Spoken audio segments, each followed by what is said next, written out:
Today, the subcommittee convenes to hear the Inspector General of the Department of Homeland Security regarding his office's alarming report detailing the department's and the Department of Health and Human Services failures to properly track, process, and safeguard nearly 448,000 unaccompanied alien children who entered the United States illegally over the last 4 years.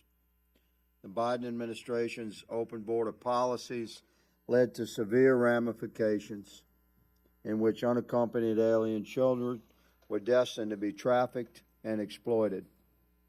President Trump has taken decisive action to close our southern border, virtually eliminating the flood of illegal immigrants entering our country. The executive has taken action, and now it's up to us, the sitting members of Congress, to conduct essential oversight and codify security of our border that cannot be exploited by future administrations.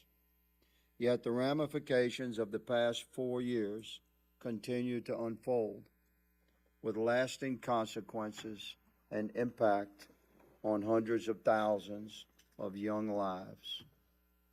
The failures of the previous administration led to unaccompanied children who have been lost in the system that was established to protect them and to protect the citizens of our country.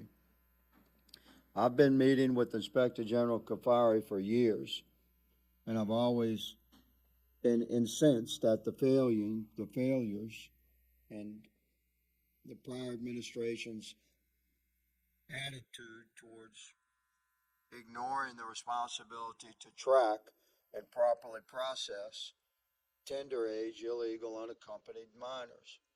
We're talking about children of God that have been waved into our country who are 14 years and younger and improperly processed into virtually unvetted sponsors destined to be trafficked into some horror. The findings of the report we're going to discuss today are a double-edged sword. While some vulnerable children have likely been trafficked, exploited, and subjected to forced labor, the report also found that older teens had been, in some cases, convicted of crimes in their country of origin and were gang members. While the hardworking men and women of ICE may want to do their best, the sheer volume of cases enabled the prior administration's open border policies to simply overwhelm the system.